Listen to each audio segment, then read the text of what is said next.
चलिए देखते हैं रैंकिंग अरेंजमेंट का जो हमारा ये टॉपिक है। फिलहाल जो हमने अभी तक क्वेश्चन जो करे हैं इसमें हम लोग टाइप थर्ड की बात करेंगे। टाइप थर्ड में जो हमने ये प्रश्न लिया है इसमें हम लोग इसके फार्मूले पे डिस्कस करेंगे, ये किस तरीके से इसका फार्मूला होता है। कह रहा है कि किसी भी व्यक्ति का स्थान किसी एक पंक्ति में बाएं से दिया होगा, दूसरे व्यक्ति का दाएं से दिया होगा, बीच में कुछ लोग होंगे। तो कह रहा है कि फिलहाल उसमें अधिकतम और न्यूनतम व्यक्तियों की संख्या बताइए। पहली कंडीशन तो हम ये समझेंगे इसका फॉर्मूला क्या होता है। दूसरे कंडीशन में ये जानेंगे कि अधिकतम और न्यूनतम संख्या किस कंडीशन में निकाली जाती है, ठीक है ना। तो हम पहले एक पंक्ति की बात करेंगे, तो पहले हम लोग इसके जो है फॉर्मूले हम देख लेते हैं। तो अधिकतम जो आपका होता है, अधिकतम संख्या जो आपकी होती है, अधिकतम संख्या अगर हमें निकालना है तो उसके लिए आप ध्यान देंगे। अधिकतम संख्या यदि हमें निकालनी है तो अधिकतम के लिए अधिकतम अगर हमें निकालना है, अधिकतम संख्या किसी भी पंक्ति में अगर आपका दे रखा है इस तरीके से, तो आपको क्या करना है, बाएं से स्थान जो भी दे रखा है, बाएं से बाएं वाला प्लस दाएं वाला और प्लस बीच में कितने लोग हैं, बायां दायां और बीच में कितने लोग हैं, सबको जोड़ लीजिए, ये अधिकतम संख्या आ जाएगा। और न्यूनतम संख्या, न्यूनतम संख्या में न्यूनतम संख्या आप बायां जोड़ेंगे, न्यूनतम संख्या बराबर होता है बायां प्लस दायां माइनस बीच माइनस 2। ये बात आपको बहुत अच्छे से तब समझ में आएगी जब हम इसका थोड़ा सा और कॉन्सेप्ट लेकर के चलते हैं, इसके कॉन्सेप्ट को समझते हैं। पहले इस क्वेश्चन के कॉन्सेप्ट को इसमें समझेंगे, फिर क्वेश्चन को लगाएंगे, ठीक है। देखिए करना क्या है, हमें ये फॉर्मूला क्यों आया ऐसा, इस बात को समझने का प्रयास करिएगा। इस फार्मूले को आपने कर दिया ब्लॉक में। जो इसमें प्रश्न पूछा गया है, इस प्रश्न को दो तरीके से लगाया जा सकता है, और इस प्रश्न को पूछा है तो अगर आप इसके तरीके को आप यहाँ देखेंगे तो आप ये नहीं आइडेंटिफाई कर पाएंगे कि बाएं से जो स्थान है वो किधर है। देखिए हम मान लेते हैं एक हमारे पास पंक्ति है, ये हमने क्या मान लिया, एक पंक्ति है, ठीक है ना। किसी व्यक्ति का मान लीजिए बाएं से स्थान हमने नापा तो यहाँ पे इसका आया x, और किसी व्यक्ति का हम लोग दाएं से स्थान देख रहे हैं, ये बायां साइड होता है। अधिकतम और न्यूनतम किस कंडीशन में क्या वैल्यू दिखाता है, दाएं से मान लीजिए किसी व्यक्ति का पोजीशन आया यहाँ पे क्या, और इसके बीच में मान लीजिए z लोग हैं, कितने लोग, z लोग हैं। तो यहाँ पे जो मैक्सिमम वैल्यू होगी, यहाँ इसके लिए क्या निकलती है, मैक्सिमम वैल्यू निकलती है। कौन सी value, maximum x plus y plus maximum निकलती है। लेकिन क्या आपका जो है फिलहाल प्रमाण है कि जो पंक्ति होगी वो इसी प्रकार का होगा। कैसे आप समझेंगे कि पंक्ति जो आपका है वो इसी प्रकार का है, मतलब जो बाएं से स्थान दिया है वो यहाँ है और जो दाएं से स्थान दिया है वो यहाँ है। ये ऐसे भी तो हो सकता है, बाएं से किसी का स्थान यहाँ पे दे रखा है x, दाएं से किसी का स्थान यहाँ दे रखा है y। बात समझ रहे हैं। अब बीच में बता रहा है कि z लोग हैं, तो आप देख रहे हैं इधर से जाते वक्त y वाला एक बार काउंट हुआ और उधर से आते वक्त एक बार काउंट हुआ, x वाला भी और ये वाला भी, तो दो बार ये x और y दो बार काउंट हो जाएंगे। और प्लस ये 5 लोग जो हैं बीच में, मतलब z लोग जो हैं ये भी 5 बार, ये भी 2 बार काउंट होंगे, एक बार उधर से चलेंगे इधर, एक बार इधर से चलेंगे उधर। तो हम क्या करेंगे, यहाँ पे अगर हमें निकालना है तो यहाँ पे हम मिनिमम निकालते हैं। क्या निकालते हैं, मिनिमम। तो हम लिखते हैं x plus y minus z minus 2, मतलब ये बीच वाले को भी माइनस करते हैं और इसको भी। क्यों, क्योंकि ये बीच वाला जो होता है ये भी काउंट हो जाता है। बात समझ रहे हैं ना। और एक्स वाई वाला 2 बार काउंट हो जाता है, तो इसलिए हम लोग इसको ऐसा करते हैं, ठीक है। ये पॉइंट समझ में आया। तो यहाँ पे आपको ये चीज़ ध्यान देना है कि जब अधिकतम पूछ रहा है, इसका मतलब ऐसे सिचुएशन है उनकी, यहाँ से ये है, मतलब ये इस तरीके से उनका प्लेसमेंट है, और न्यूनतम पूछ रहा है मतलब उनका प्लेसमेंट ऐसा है, ठीक है ना। तो अधिकतम और न्यूनतम का कॉन्सेप्ट आपको क्लियर हो जाना चाहिए। तो अब अगर इस प्रश्न में हम अधिकतम और न्यूनतम का कंडीशन लेकर के क्वेश्चन को सॉल्व करें तो देखिए क्या आएगा। हमारे पास 12वां स्थान है बाएं से, तो हम सीधे कहेंगे मैक्सिमम निकालना है ना। तो हम लिखेंगे 12 प्लस 18 प्लस 5 कितना हो गया, और मिनिमम अगर निकालना है तो 12 प्लस 18 माइनस 5 माइनस 23 ना, ये कोई दिक्कत है इसमें? क्यों हमने ये कॉन्सेप्ट यूज़ किया समझ में आया? ये टाइप हमने जो है फ़िलहाल थर्ड में इसको रखा है। टाइप थर्ड में इस प्रकार के सभी क्वेश्चन आएंगे, ठीक है। टाइप 4 में भी अभी हम लोग, टाइप थर्ड में ही हम लोग अभी एक क्वेश्चन और ले लेते हैं, उसको भी हमने इसी में कैटेगराइज कर दिया है, जो थोड़ा सा सेटिंग अरेंजमेंट से मिलता जुलता प्रश्न है। तो इसको आप लोग फ़िलहाल नोट कर लीजिए पहले, फिर हम आते हैं टाइप 4 वगैरह के क्वेश्चन पे। हम लोग टाइप थर्ड में ही उसको हम लोग शामिल कर लेते हैं, इसी में पढ़ लेते हैं। अच्छा, एक प्रश्न और इसमें हम बोलते हैं, इसको आप लोग देखिएगा। एक क्वेश्चन है हमारा, कक्षा में परीक्षा में उत्तीर्ण छात्र, किसी कक्षा में परीक्षा में उत्तीर्ण छात्र, परीक्षा में उत्तीर्ण छात्र, परीक्षा में उत्तीर्ण छात्र, उत्तीर्ण छात्रों में लिख लीजिए, उत्तीर्ण छात्रों में, इसको हटा देते हैं, उत्तीर्ण छात्रों में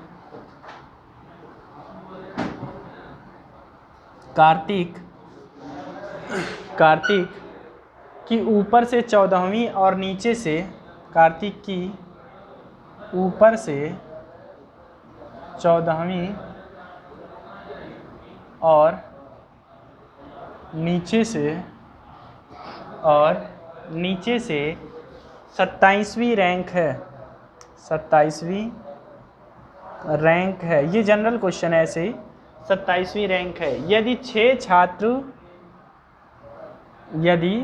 6 छात्र फेल हो गए तो, 6 छात्र फेल हो गए तो, 6 छात्र फेल हो गए तो परीक्षा में 6 छात्र फेल हो गए तो परीक्षा में कुल कितने छात्र उपस्थित हुए? ठीक है, एक तो तरीका ये होता है उपस्थित हुए, ठीक है, और एक तरीका ये होता है कि परीक्षा में कुल कितने छात्र मतलब पास हुए, ठीक है। ये दो क्वेश्चन इसमें होता है। तो उपस्थित हुए और पास हुए, इसको हमें समझना है। उपस्थित हुए और पास हुए। रैंक हमेशा ऐसे विद्यार्थियों के बीच में बनता है जो क्या होंगे, परीक्षा में पास होंगे। जो फेल है उनके बीच में तो रैंक नहीं बनने वाली है। तो हमारे पास देखिए, इस क्वेश्चन को लगाने का जो तरीका है, अगर हमसे क्वेश्चन में पूछता है कि कितने छात्र उत्तीर्ण हुए, केवल पास हुए, तो उसके लिए क्वेश्चन अलग है।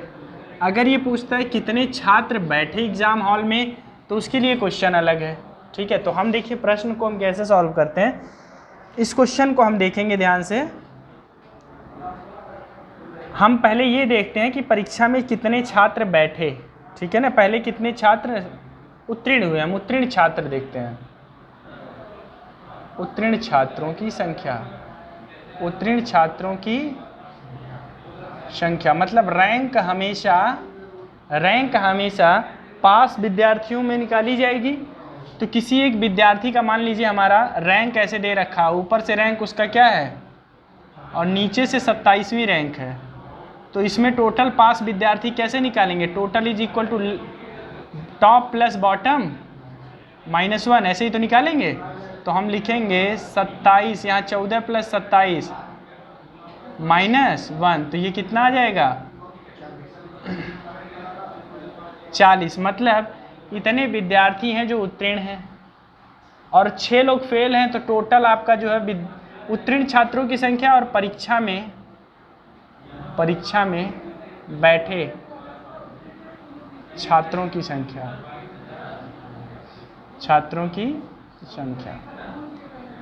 40 + 6 लोग भी तो बैठे ही होंगे एग्जाम में, तभी तो पता चला ये फेल हो गए। तो टोटल कितने हो गए? कोई दिक्कत? तो ये आपका जो है एक टाइप का प्रश्न हो गया।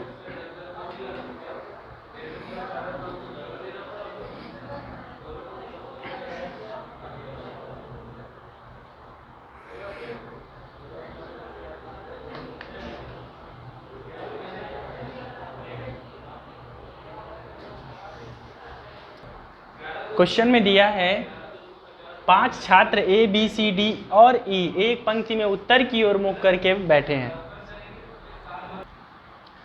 देखिए क्वेश्चन में कह रहा है 5 छात्र ए बी सी डी और ई एक पंक्ति में उत्तर की ओर मुख करके बैठे हैं। डी ई के ठीक दाहिने हैं तथा बी ई के बाएं लेकिन ए के दाएं हैं। डी सी के ठीक बाएं, तो ज्ञात कीजिए बाएं सिरे पे कौन है, मध्य में कौन है और दाहिने पे कौन है। देखिए ये आपका एक तरीके से आपको देखने को लगेगा कि ये सिटिंग अरेंजमेंट का प्रश्न है, ठीक है, लेकिन सिटिंग अरेंजमेंट पे हमें नहीं जाना है। ध्यान दीजिएगा सिटिंग अरेंजमेंट और इसमें जो रैंकिंग होता है ये दोनों लगभग चैप्टर मिलते जुलते हैं, ठीक है ना, दोनों चैप्टर लगभग मिलते जुलते हैं। जरा सा हमारा फ़र्क क्या होता है, फ़र्क ये होता है कि यहाँ पे जब भी हम बात करते हैं तो बहुत अधिक संख्या में बात करते हैं और सिटिंग अरेंजमेंट में मैक्सिमम 8 से 10 लोगों की बात करते हैं। जब भी वहाँ हम पूछते हैं कि इनके बीच में कौन है, सिटिंग अरेंजमेंट में कभी भी अगर 10-20 लोगों से ज़्यादा का अरेंजमेंट दे दिया तो आप क्वेश्चन को कर नहीं सकते। 8 लोग मैक्सिमम देता है, 6 लोग 7 लोग 8 लोग किसी सर्किल पे, गोलाकार सर्किल के पृष्ठ पे, मतलब जो है सरफेस पे बैठे हैं, ठीक है ना। तो सिटिंग अरेंजमेंट और रैंकिंग है जो आपका अरेंजमेंट चल रहा है ये लगभग मिलता जुलता है, एक दूसरे के प्रश्न एक दूसरे में दिख सकते हैं आपको, तो आप कभी इसमें कंफ्यूज नहीं होंगे। ये आपको बिल्कुल सिटिंग अरेंजमेंट लग रहा होगा, लेकिन इस तरीके से रैंकिंग अरेंजमेंट में भी क्वेश्चन आता है। कह रहा है कि 5 लोग हैं, भाई 5 लोग हमारे प्लेस्ड होंगे, हम इनको कैसे प्लेस करेंगे, 1 2 ये 5 होंगे। कौन कहाँ होगा हम नहीं जानते, पहले आप एक एक स्टेटमेंट को ध्यान से पढ़िए। डी ई के दाहिने पर है, मतलब डी ई के दाहिने पर है, ई यहाँ होगा और डी यहाँ होगा, डी ई के दाहिने पर होगा, ये यहाँ दाहिने पे, ठीक है, तथा बी ई के बाएं पर है, बी यहाँ होगा, लेकिन ए के दाएं होगा तो ए यहाँ होगा। कह रहा है डी सी के ठीक बाएं हैं, डी सी के ठीक बाएं हैं, डी जो है सी के ठीक बाएं हैं, डी सी के ठीक बाएं हैं, तो ज्ञात कीजिए, यही तो है ना, ठीक बाएं हैं क्वेश्चन में, डी सी के ठीक बाएं, हाँ सही है। तो हमारे पास प्लेसमेंट क्या हो जाएगा, सीधे ऐसा ही हो जाएगा, ए बी हो गया। कह रहा है सबसे किनारे पे कौन है, बाएं सिरे पर, बाएं सिरे पर आंसर आपका, मध्य में आंसर आपका, और दाएं सिरे पर आंसर आपका सी। क्वेश्चन समझ में आया, कोई दिक्कत तो नहीं इसमें। अरेंजमेंट बिल्कुल इजी है, अगर आप अरेंजमेंट कर लेते हैं तो क्वेश्चन लगा लेंगे। सिंपल सा काम था, आपने अरेंजमेंट किया और आपने तुरंत आंसर इसका दे दिया, ठीक। तुरंत आप इस तरीके से बना के उसमें करने का प्रयास ना करें, एक बार रफ आइडिया साइड में कहीं लिख लें, उसके बाद आपके लिए ईजी हो जाता है, ठीक है। इसी पे एक प्रश्न और हम लोग देखते हैं, ए बी सी डी और एस 5 मित्र हैं, ए बी सी डी और एस 5 मित्र हैं, 5, मैं क्वेश्चन को थोड़ा सा मॉडिफाई कर रहा हूँ, 5 मित्र हैं, ठीक है ना, 5 मित्र हैं। ए बी से छोटा और एस से लंबा है, ए बी से छोटा और एस से लंबा है, ए बी से छोटा और एस से लंबा है, ठीक है।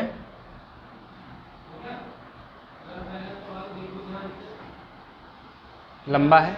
दूसरा कह रहा है सी उनमें सबसे लंबा है, सी उनमें सबसे लंबा है,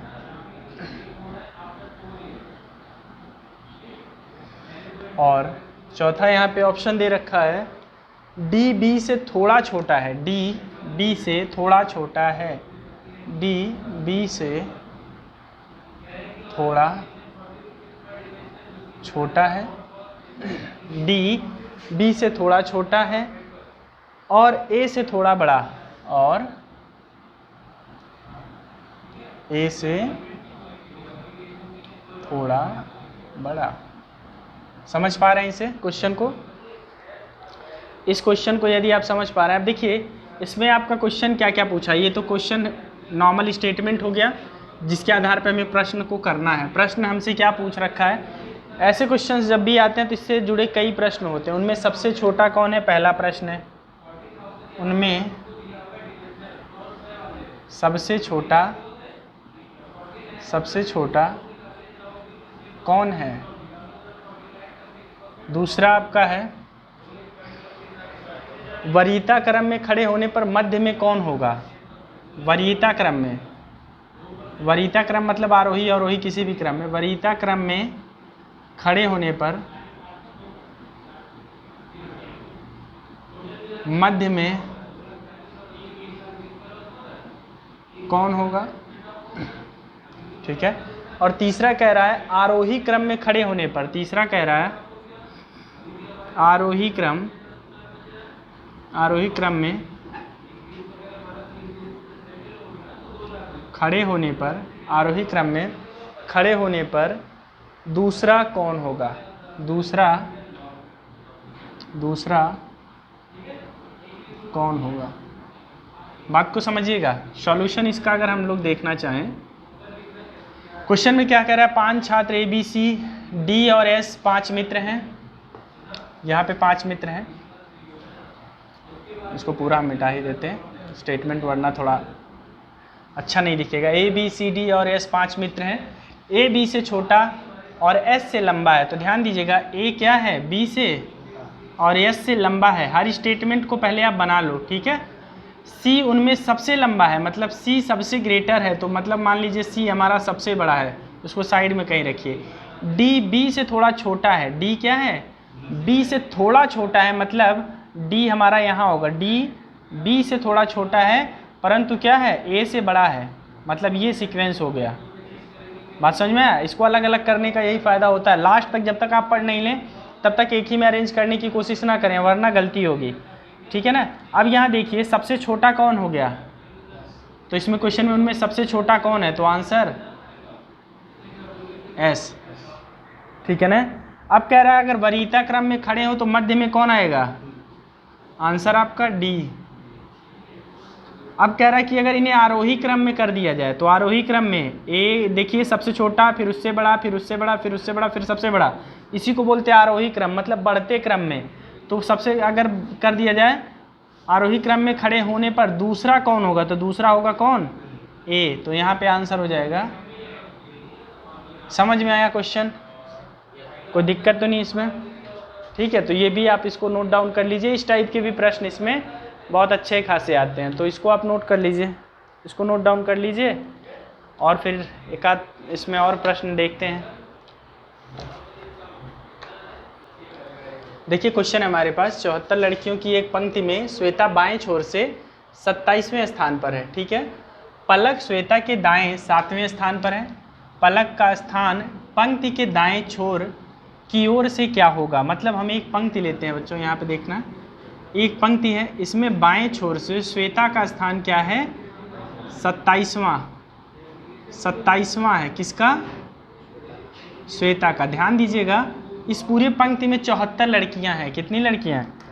अब इनके जो है इनसे 7वें ओर, मतलब इनसे 7वें स्थान पर 1 2 3 4 5 6 7 7वें स्थान पर, मैं इसको आपको आसानी से एकदम बता रहा हूँ, इसके दाएं 7वें, यही तो लिखा है ना, श्वेता के दाएं 7वें स्थान पर पलक का स्थान क्या है, मतलब ये 7वां है यहाँ से। और अगर ऐसे यहाँ से देखेंगे, तब यहाँ से देखेंगे तो 27 7 34, मतलब 34वां स्थान हुआ किसका, पलक का। तो अगर बात हम करें लेफ्ट साइड से, यहाँ लेफ्ट से अगर हम बात करें तो लेफ्ट से 27वां स्थान श्वेता का है, और श्वेता के दाएं 7वां स्थान है, इसके दाएं 7वां स्थान है पलक का। लेकिन अगर लेफ्ट साइड, यहाँ साइड से देखा जाए, छोर से देखा जाए, तो पलक 34वें स्थान पे है। तो पूछ रहा है कि इसका पलक का जो है दाएं से क्या स्थान होगा। बाएं से तो आपने ध्यान से देखा, निकाल लिया। तो अगर हमें निकालना है तो total is equal to left plus right minus 1 होता है। तो हमारे पास क्या है, टोटल दिया है 74, लेफ्ट से दे रखा है 34। अब इसको आप 34 लिखिए, या इसको आप लिख सकते थे क्या, 27 प्लस 7, ऐसे लिख सकते थे, ठीक है ना। प्लस हमें राइट निकालना है -1, बात समझ रहे हैं? तो आप इसको लिखेंगे right is equal to 74 minus 34 plus 1, तो ये कितना हो जाएगा 40 यहाँ पे हो बचा, तो एक ऐड हो जाएगा इसमें 41, मतलब राइट से उसका जो स्थान हुआ किसका, श्वेता का, सॉरी पलक का है, पलक का निकाल रहे हैं ना हम लोग, क्वेश्चन में पलक का ही तो पूछा है।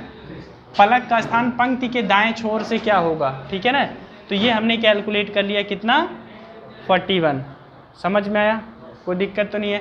खैर, तो इसमें हम लोग जो है ऑर्डर रैंकिंग में हमारा जो प्रश्न था ये रैंकिंग अरेंजमेंट में, इसमें हम लोगों ने इतने आपके बेसिक कुछ क्वेश्चन इससे देख लिए, ठीक है, 2-3 टाइप्स के, और इसमें हम अभी देखेंगे कुछ मिसलेनियस टाइप का क्वेश्चन और अच्छे अच्छे प्रश्न अगर मिले तो वो आपको कराए जाएंगे, अदरवाइज फिर हम लोग नेक्स्ट चैप्टर पे मूव करेंगे। तो आज के इस लेक्चर में हम फिलहाल इतना ही रखते हैं, फिर अगले लेक्चर में फिलहाल इसके आगे डिस्कस करेंगे। Thank you.